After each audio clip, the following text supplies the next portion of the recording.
The Arizona sun burned high, a merciless white fire hanging over the desert sky. Dust rose in faint ghosts from the trail as Ethan McGrath rode his bay gelding at an easy pace, hat pulled low to shade his eyes. It was a long way yet to Yuma, and the land stretched endless rolling scrub, jutting rocks, and the occasional twisted mesquite tree clinging stubborn to life. He'd been riding alone for weeks now, driving strays, doing odd jobs, and keeping mostly to himself. That was the way he liked it. A man who wandered didn't owe anyone explanations. Still, he carried the kind of silence that came from too many campfires burned in solitude, too many nights staring at nothing but stars. It was near midday when Ethan saw the stir on the rocky slope ahead. At first he thought it was a trick of the heath, the shimmer of the mirage, but as he drew closer, he caught sight of movement. An older Apache woman struggled there, bent low beneath a heavy bundle wrapped in tanned hide. She pulled with thin arms, dragging it step by step over stone, her breath ragged, her body near breaking. A handful of settlers lingered by the trail, wagons creaking to a halt as they watched. Some chuckled, muttering to each other. One man spat into the dust and called out in mockery, "Careful there, squaw, you'll break yourself in half." Another laughed loud enough to echo off the rocks. None of them stepped forward to help.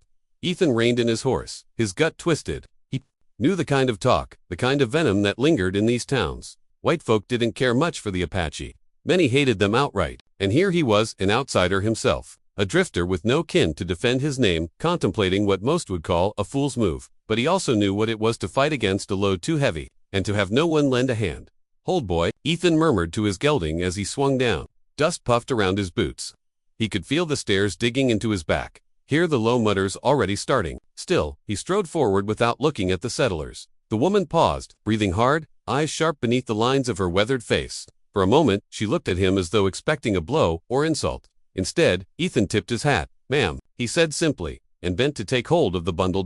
It was heavier than it looked, some kind of dried goods and supplies, bound tight. Ethan lifted it across his shoulder, grunting slightly, and nodded toward the rise. "Where to?" The woman's eyes softened just a flicker and she motioned silently with her chin. Together they moved, Ethan carrying the weight, the woman walking beside him. Behind them, the settlers muttered louder now. "Ain't your business, cowboy," one shouted. Another sneered, "Careful, or you'll come down with redskin fleas." Their laughter stung in the hot air, but Ethan didn't spare them a glance. His jaw clenched, and he kept walking. When they reached the top of the slope, the woman stopped. She gestured for the bundle to be set down beneath the shade of a rock outcropping. Ethan lowered it gently. She studied him with sharp, dark eyes that had seen more loss than most men could fathom. For a long moment, she said nothing. Then, in broken English, she murmured, "Cowboy has strong back, strong heart." Ethan dipped his hat again, uncomfortable under her gaze. "Just figured you could use a hand, ma'am. That's all." But he knew even as he said it. But it wasn't just that. Something about the way she carried herself, proud even in struggle, demanded respect. And something about helping her in front of those settlers had already set a fire burning he couldn't put out. The woman gave the faintest of smiles, then turned and walked away with the sure, quiet steps of someone who belonged to the land. Ethan stood a moment longer, dust swirling around his boots, before he headed back to his horse. The settlers were still watching him, their glares sharp, their whispers poisonous. Ethan swung into the saddle, his hand brushing the stock of his rifle as if in warning. He didn't know it then, but that simple act shouldering a burden for a stranger had just tied him to a fate he could never ride away from. The sun was dipping low by the time Ethan reached the edge of the valley. Long shadows stretched over the land, and the air cooled with the promise of night. He thought no more of the Apache woman as he rode, at least he tried not to. But the memory of her sharp eyes and the weight of the bundle he had carried lingered. Ethan had seen plenty of wrong in his life. He'd seen men starve another man out of spite, seen women left behind to die because no one wanted the trouble. Still, there was something about how she'd looked at him measuring, weighing that gnawed at his mind like a coyote chewing bone. He made camp near a dry wash, tied his horse, and started a small fire. The night was still, save for the crackle of flames and the distant call of a coyote. He was just setting his tin of beans on the fire when he heard its soft footsteps. Light against the sand, Ethan's hand went to his revolver, but he didn't draw. Out of the dark came the Apache woman, the same one he'd helped on the trail. She stood just outside the circle of firelight, shadows cutting across her face, but her presence carried the same steady strength as before. Ethan tipped his hat, wary but respectful. "Evenin', ma'am." She stepped closer, her eyes glinting. In the firelight, she carried a small pouch slung over her shoulder. Without a word, she crouched opposite him, reaching into the pouch. She pulled out strips of dried venison, setting them carefully on a flat stone near the fire. Ethan blinked. "That for me." The woman nodded once. Her English was broken, but her meaning clear. "You helped, now we share." Ethan leaned back, watching her. He wasn't used to being thanked. Not in this way. Kindness in the frontier was rare, and trust rarer still, especially between Apache and White. For a long moment, neither spoke. The fire popped, casting sparks into the night. Finally, the woman said, "Name is Tala." Ethan inclined his head. Ethan McGrath. She studied him, tilting her head like she was seeing more than his words revealed. Then she broke the silence. "Why you help others, they laugh." Ethan poked at the fire with a stick, his jaw tightening. "Didn't sit right, watching you struggle while men with good hands stood by. Didn't seem decent." Tala's eyes narrowed slightly, but there was no anger in them, only curiosity. "Many white men say Apache, not human. You not say this." Ethan looked at her squarely. "Ain't my way to call a person less than what they are. A load's a load, don't matter who carries it. Figured you could use a hand, that's all." For the first time, a faint smile touched her lips. She nodded, as though his answer confirmed something she already suspected. They ate in silence for a time. The venison tougher than saddle leather, but welcome after weeks of trail food. When the meal was done, Tala rose, pulling her shawl tight around her shoulders, but before she stepped back into the dark, she looked at him again. "Tomorrow," she said slowly, her words deliberate. "You come to my people's camp, you are welcome." Ethan frowned. "Your people?" She nodded. "You show respect, they will see." Then, after a pause, she added something that carried the weight of a promise. "Good heart, not go unseen." With that, she turned and slipped into the night as silently as she had come. Ethan sat by the fire long after she was gone, staring at the coals. He'd helped her out of plain decency, nothing more. But the way she spoke, the way she'd looked at him, unsettled him. There was something more behind her words, something he couldn't yet name. He leaned back, hat tipped over his eyes. But sleep didn't come easy. His mind turned circles. Tomorrow, she said. Tomorrow, he'd walk into an Apache camp. That was no small matter. Many a man never came out of such a place alive, but Ethan McGrath was no stranger to risk. And something in his gut told him he'd already stepped onto a trail he couldn't turn back from. The fire burned low. Out in the desert night, the coyotes howled, as if warning him of the storm to come. The next morning, Ethan McGrath rose before the sun, rolling his blanket tight and dousing the last of the embers with dust. His horse, Buck, snorted softly as if questioning his rider's judgment. Ethan cinched the saddle, jaw set. He didn't know what waited for him in that Apache camp, but something in Tala's eyes last night told him it mattered. The desert air was cool at dawn. A brief mercy before the heat of day. Ethan guided Buck eastward, over rocky slopes and down into a valley dotted with mesquite and scrub. He rode alert, hand near the colt on his hip. Every sound a raven's cry, the rattle of brush and the wind felt sharper, heavier than he saw it. Smoke curling upward from a cluster of wickiups tucked into the canyon floor. Horses grazed on the edges, guarded by a few sharp-eyed boys. Women moved quietly among the shelters, their figures graceful, their movements deliberate, and men, warriors, straight backed, their hair long and dark, rifles resting against their shoulders. They turned as Ethan approached, eyes narrowing, a stranger in their land, on their soil. He slowed Buck, raising a hand in the universal sign of peace. Still, he felt their eyes cut through him like blades. One warrior barked a word in Apache, and another stepped forward, younger but with a face hard as stone. He pointed the barrel of his rifle toward Ethan's chest. But the word was clipped, accented, but clear enough. Ethan obeyed, reining Buck to a halt. His heart thudded slow. Steady he'd stared down rifles before. "Ain't here for trouble," he said, voice level. The younger warrior frowned, not understanding or, perhaps not caring. But then, another voice cut through the tense air. "Tahoe." It was Tala. She emerged from between the shelters, shawl wrapped across her shoulders, her presence commanding despite her age. The warriors stiffened, lowering their weapons a fraction. Tala walked forward, her eyes fixed on Ethan, not unkindly, but heavy with meaning. She gestured for him to dismount. Ethan swung down, boots hitting the dirt. He gave Buck's neck a quick pat before facing the warriors again. "Your mother invited me," he said, though he doubted they grasped the words. The younger one snarled something in Apache, sharp and angry. Tala snapped a reply, her voice like the crack of a whip. He fell silent, though his glare stayed fixed on Ethan. Tala came close, her voice softer now. "You walk careful," she warned. "They do not trust." "I don't blame em," Ethan muttered, eyes sweeping over the camp. Every gaze he met was cold, suspicious. Mothers pulled children closer.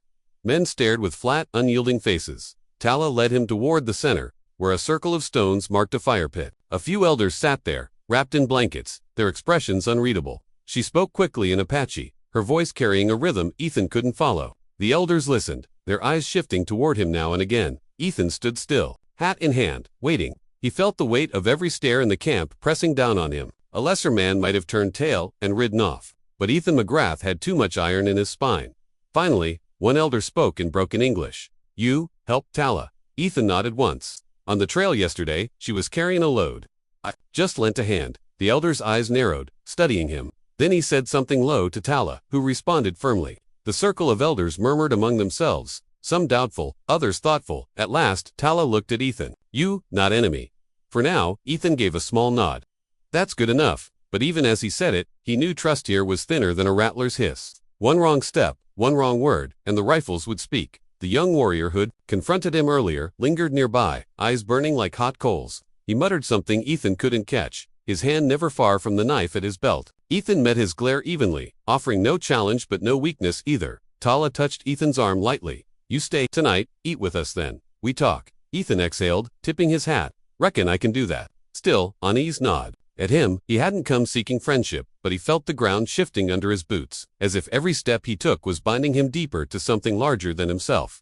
As the sun climbed high over the canyon, Ethan McGrath realized this wasn't just a camp visit, this was the first test. And tests, out here on the frontier, had a way of deciding a man's fate. By dusk, the canyon glowed with the fading embers of daylight. Smoke from the cooking fires curled lazily into the sky, carrying the scent of roasted venison and herbs. Ethan sat cross-legged, near the fire pit, his plate filled but untouched. Every motion of the camp seemed to orbit around him, warriors watching closely, women glancing with veiled curiosity, children whispering before being hushed away. He wasn't used to being the center of attention. Out on the trail, he was another dusty cowboy, moving through forgotten towns. But here, in the Apache camp, every breath he took was weighed and measured. Tal sat beside him. Shawl pulled tight, though the night was warm. She ate little, her sharp eyes drifting often to the circle of elders who murmured in their native tongue, occasionally glancing Ethan's way. Finally, when the meal was finished and silence settled over the camp, Tala turned to him. You help me, she said, her voice steady. Now, I give you help. Ethan frowned, cautious. Didn't lend a hand expecting favors. Just saw you needed it. Tala smiled faintly, the lines around her eyes softening. Good heart, strong heart. She hesitated, then added, strong man needs family. The words caught Ethan off guard. He blinked, setting his tin plate aside. Family. Tala gestured, and for the first time, Ethan noticed the figure lingering just beyond the firelight. A young woman, no more than 18 or 19, stepped forward hesitantly. Her long black hair fell in two braids, her features delicate yet fierce. She carried herself with a quiet dignity that reminded Ethan of the desert itself, beautiful but not easily tamed. This, Tala said with pride. My daughter, Nira. Ethan straightened, unsure whether to stand or tip his hat. Nira's dark eyes met his briefly, then dropped to the ground.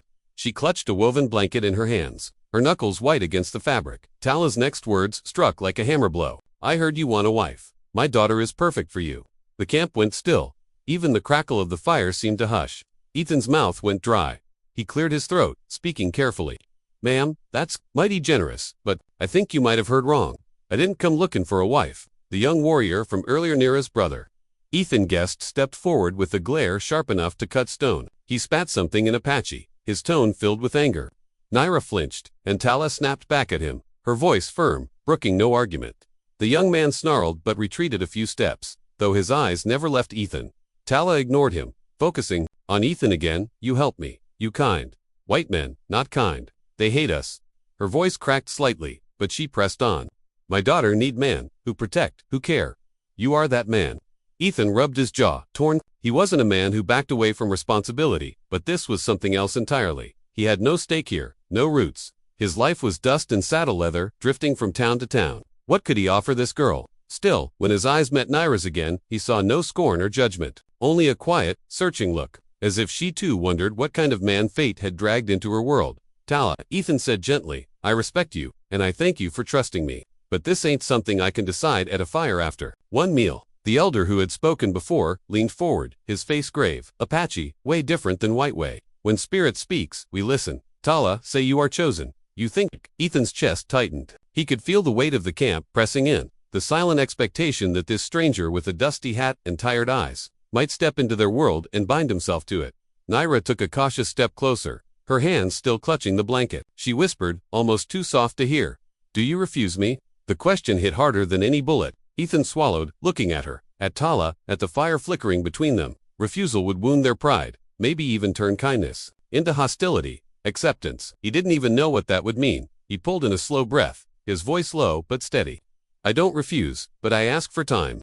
A man's word means more when it's thought on. Tala's gaze softened, and for the first time since entering the camp, a ripple of approval passed through the circle of elders. Naira's eyes lingered on him, shy but touched with hope. The young warrior brother, however, turned his back and stormed into the shadows. Ethan knew the fire hadn't gone out in that man's heart, it was just waiting for the right spark. As the camp settled into uneasy silence, Ethan realized he'd stepped onto a path he couldn't easily leave. The frontier had ways of binding a man, and tonight, the Apache fire had caught him in its glow. The Apache camp quieted as night deepened, but for Ethan, rest didn't come easy. He lay on a woven mat near the dying fire, his hat pulled low, his hand never far from the revolver at his side. Coyotes yipped in the distance, yet it wasn't the desert sounds that kept him awake, it was the weight of what Tala had laid at his feet. A daughter, a wife, a life tied to theirs. Come dawn, Ethan was up before the sun. He stepped out of the lodge, boots crunching against sand and stone. The camp stirred slowly, smoke curling from fires. Children chasing each other barefoot, women grinding maize, warriors polishing rifles and sharpening blades. Their eyes followed him measuring, mistrusting. He wasn't one of them. Not yet. Maybe not ever. He found Tala tending to the fire, Naira kneeling beside her, weaving reeds into a basket. The girl's movements were graceful, steady, though her gaze flicked toward him once, quick as a bird's wing. Morning, Ethan said quietly. Naira didn't answer, though Tala gave a small nod. You eat, the old woman said, offering a strip of venison jerky. Ethan took it with a nod of thanks. But before he could say more, a shadow loomed. The young warrior Naira's brother strode up, shoulders squared, jaw set hard. His eyes burned with anger barely contained. He spat a word in Apache, pointing at Ethan, then barked something sharp toward his mother. Tala sighed, rising to her feet. My son, he no trust. Figured as much, Ethan said evenly. The young man's hand hovered near the knife at his belt. He spoke again, voice loud enough to draw others' attention. Tala turned to Ethan. He say, you want be near Naira, you must prove strong, prove true. Ethan let out a dry laugh. Thought helping a woman on a rocky slope was proof enough. But the warrior stepped closer. Close enough Ethan could see the hatred in his eyes. He say, you are weak. White man lies. You take, then leave. Tala's translation came with a heavy heart.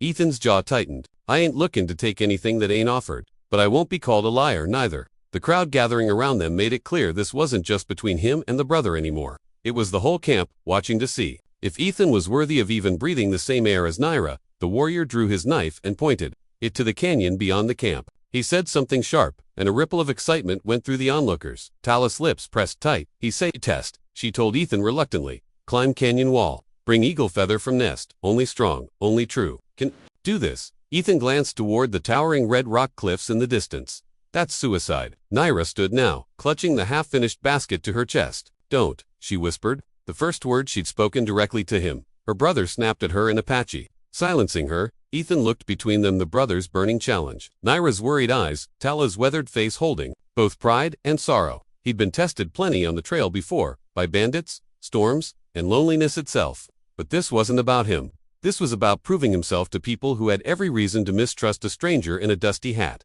He pulled his hat low and nodded once. Fine, I'll climb your canyon, but not 'cause I'm looking for a wife like a horse at market. I'll do it to show I'm not the kind of man who turns his back when things get rough. A murmur swept the camp. The brother smirked, satisfied, then barked an order. A few warriors moved forward, ready to escort Ethan to the base of the cliffs. Before he left, Ethan turned to Tala and Naira. His voice was steady, though his eyes softened on the girl. Whatever happens up there, know this, I ain't here to make a fool of you. I gave my word last night, and I meant it. Naira's lips parted as if to speak, but her brother pulled her back, shielding her from Ethan's gaze. As they led him toward the canyon, Ethan felt the desert sun beating down harder than before. He knew this wasn't just a test of strength or courage. This was a test of belonging, and if he failed, he wouldn't just lose Naira, he might lose his life. The red cliffs loomed like jagged teeth against the desert sky. Heat shimmered off the stone, and dust swirled with each step as Ethan followed the Apache warriors toward the canyon base. He could feel every set of eyes from the camp burning into his back, some filled with contempt, others with curiosity, and one pair, soft and uncertain, belonging to Naira, lingered in his mind more than he cared to admit. At the base of the cliffs, the young warrior Naira's brother pointed upward. High above, a dark smudge clung to a ledge. The eagle's nest debris carried the faint cry of the bird as if mocking the challenge. Bring feather, Tala's son declared, his tone sharp, or you go back. Shamed, Ethan studied the wall of stone. The climb wasn't impossible, but the surface was sheer, the ledges narrow. One slip would send him tumbling to the canyon floor. Guess you folks like to make your point clear, Ethan muttered under his breath. He removed his hat, tying the leather strap tight around his neck, then flexed his hands. He'd climbed rocks before. Outlaws don't always die by bullets. Sometimes it's bad footing that does you in, but never with an entire camp waiting for him to fail. He started up, boots searching for grip in cracks and ridges. His fingers dug into the stone, scraping raw almost immediately. Each pull strained muscles already worn from years of riding and long nights under cold stars. Sweat stung his eyes, but he forced himself upward, inch by inch. Below, the camp had gathered, a ring of faces small as coins from this height. Naira stood near Tala, her hand shielding her eyes from the sun as she watched. Ethan told himself not to look down again. He couldn't afford distraction, but knowing she was there tightened his grip, steadied his breath. Halfway up, the rock face narrowed, offering little more than a few jagged holds. Ethan's boot slipped once, sending a spray of pebbles clattering down. A gasp rose from below. He pressed himself flat against the wall, heart hammering, before forcing his weight onto a shallow ridge. "Easy, McGrath," he whispered. "Ain't no outlaw shooting at you. Just a bird guarding its nest." The eagle must have heard him, because with a piercing cry it launched into the sky, wings spread wide. It circled above, its shadow sweeping over him like a warning. He climbed faster, knowing every second made him more of a target for its talons. At last, he hauled himself onto the narrow ledge. The nest was a tangle of sticks, feathers, and bones, larger than he expected, and there tucked inside lay the prize, long striped feathers. Gleaming in the morning light, the eagle dove, talons outstretched. Ethan ducked, his hat nearly ripped clean off by the bird's wing. He snatched a feather quickly, tucking it into his shirt, then pressed flat to the rock as the eagle wheeled for another pass. "Don't make me shoot you, bird," he muttered through clenched teeth. His revolver rested heavy at his hip, but he didn't draw it. To kill the eagle would be to spit on the very trial meant to prove him worthy. The bird screamed again, but veered off, as if satisfied he'd taken only what was needed. Ethan took that chance to begin the descent. Climbing down was worse. The stone cut deeper into his palms, his arms burned, and his legs trembled from holding his weight. Twice more he slipped, dust pluming, but somehow he caught himself each time. When at last his boots hit solid ground, he swayed, breath ragged, arms bleeding. The crowd surged closer. Talasun stepped forward, jaw tight, waiting for Ethan to falter, but Ethan pulled the feather free, holding it high. "Reckon this belongs to you," he said hoarsely, extending it to the young warrior. The man hesitated, then snatched the feather, glaring. He looked ready to dismiss Ethan's effort outright, but the murmur of approval from the crowd stopped him. Warriors nodded, women whispered, and children stared with wide eyes. Tala stepped forward, pride in her gaze. "You climb, you bleed. You true." Ethan tipped his hat with a tired smile. "Didn't plan on bleeding this much today, but glad it counts for something." His eyes found Naira. She hadn't spoken, but her hands clutched the basket sheet, woven tighter than before. Her lips curved barely, softly, fleeting as if against her will. But it was enough. Ethan felt the pain in his arms fade under that small flicker of warmth. For the first time, the Apache camp didn't look at him like a trespasser. They looked at him as a man who had proven something. Maybe not enough yet, but something. As the sun dipped lower, Ethan knew one truth. This climb hadn't been for them. It had been for her.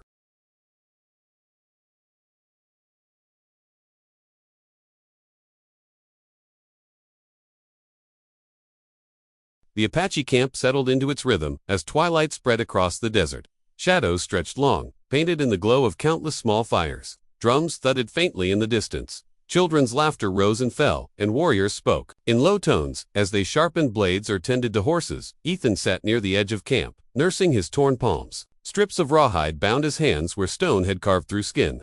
Every movement reminded him of the climb, but the ache was tolerable.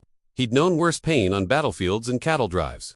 What weighed heavier was the sun glanced at him, some nodding faintly, others still watching like hawks circling prey. He felt her before he saw her. Naira stepped from the shadows, a woven basket cradled in her arms. Her face was half lit by firelight, half hidden in shadow, and her dark eyes flickered down to his hands. "You bleed still," she said softly, her English careful but clear. Ethan managed a crooked grin. "Stone and I had a disagreement." "Reckon, the stone one." She knelt without asking, setting the basket beside him. Inside were herbs, strips of cloth, and a clay jar that smelled sharp and medicinal. With delicate precision, she took his hand, unwrapping the makeshift binding. Her touch was light, yet every scrape stung fresh. "You should not have climbed," she murmured. "Your brother seemed mighty sure I ought to," Ethan replied. Didn't figure refusing was an option. At that, her lips tightened. She pressed a poultice onto his palm, and he hissed at the sting. She glanced up, eyes meeting his. "You could have fallen." Ethan held her gaze. "And yet I didn't." A pause, then quieter. Maybe I needed to prove something. Her hands stilled, and for a moment the air between them grew heavy. She looked away, focusing on rewrapping the cloth. Prove to who? To my people? To my brother? Or her voice trailed. Ethan wanted to answer, but the truth sat like a weight on his chest. He didn't know how much he could admit not yet, not when the ground beneath him was still so fragile. So he simply said, sometimes a man just knows when he ought to stand tall. Naira didn't push. She finished binding his hand, then withdrew, folding her own in her lap. For the first time, silence between them felt less like distance and more like something shared. A burst of laughter cracked from across the camp. Ethan's eyes followed the sound. Young warriors gathered around Naira's brother, who gestured animatedly, recounting Ethan's climb with exaggerated slips and stumbles. Their mockery stung sharper than any cut, but Ethan forced himself to shrug. He'd learned long ago that pride was a thin shield. Still, Naira noticed. Do not listen, she said. They test you, always test. Guess I'm used to being tested, Ethan said quietly. World don't much hand out kindness for free. Her eyes softened, almost curious. Then why give it? To my mother, on the trail. That question lingered like smoke between them. Ethan thought back to the ridge, to the moment he dismounted when others had turned away. He hadn't done it to win favor, hadn't thought it through at all. It had been instinct, a simple act. Yet here it had changed the course of his life. Because it was the right thing to do, he finally said. Didn't reckon anyone else cared to. Naira's lips parted, but before she could speak, footsteps broke the moment. Her brother strode toward them, eyes narrowed, hand resting on the knife at his belt. Enough, he said sharply in Apache, then switched to English. Sister, you waste words on this one. He bleeds, he climbs. So what? He will never be of us. Ethan met the young man's glare without rising. Ain't trying to be something I'm not, just trying to stand where I'm welcome. The warrior's jaw clenched. He spat in the dirt, then stalked back, toward the fire, muttering under his breath. Naira's shoulders slumped faintly. She gathered her basket, rising to her feet. Before she turned, she looked back once more, eyes searching his. My brother does not trust. But I saw today, you are not like the others. Ethan's voice was low, steady. I reckon I'm not. Then she was gone, melting back into the shifting shadows of the camp. Ethan leaned back, staring into the desert night. Coyotes howled in the distance, their cries lonesome and wild. His body throbbed from the climb. But his chest felt heavier from something else, entirely something that tightened whenever her eyes met his. He wasn't sure if it was hope or danger.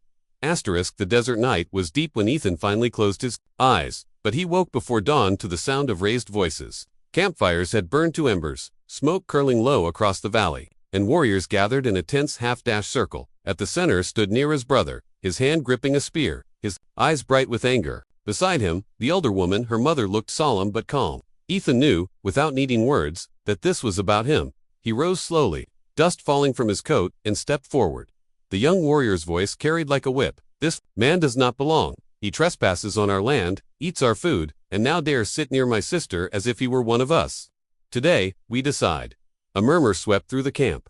Some nodded in agreement. Others simply watched, curious how far this white cowboy would go. Ethan squared his shoulders. His palms throbbed beneath their bindings, but he stood tall. I never asked to intrude, he said steadily, but I won't pretend I'd walk away from a woman struggling on a trail. Helping her lead me here. And if that means facing your judgment, I'll face it. The warrior sneered. Then face me. One trial. If you stand, you stay. If you fall, you live if you live at all. Ethan glanced toward Naira. She stood behind her mother, fists clenched at her sides, her eyes wide with fear. Their gaze locked, and Ethan felt that the weight of her silence, the plea she could not voice. The elder woman raised her hand. Enough blood has been spilled between peoples. Let there be no death. Her voice softened but carried authority. A trial, yes, but of endurance, not slaughter. After a tense pause, the brother lowered his spear. Then we climb again. He spat, the ridge at dawn. Let the desert decide his worth. The climb began as the sun broke over the horizon, gilding the rocks and fire. Ethan's muscles screamed in protest with every pull, his bandaged hands raw, but he pressed on. The young Apache moved swiftly ahead, leaping with practiced ease. Ethan followed, slower, deliberate, each breath ragged. Halfway up, his vision blurred. Sweat stung his eyes, his legs trembled. Below, the drop yawned like an open grave. He thought of turning back. For a moment, pride seemed a poor trade for life, but then he heard it, a voice, faint but clear, rising from below. Ethan, Naira, her hands cupped around her mouth, her dark hair catching the sun, her eyes locked on his. She said nothing more, but she didn't need to. That single call steadied him more than any rope. He grit his teeth and pulled upward. One rock, then another. His chest burned. His breath came in gasps, but he kept climbing until, at last, his hands grasped the ridge's lip. With a groan, he hauled himself over. Collapsing on the sun-baked stone, the young warrior stood already, glaring down at him. He should not have made it, he hissed. Ethan pushed himself up, unsteady but standing. But I did. For a long moment, silence held.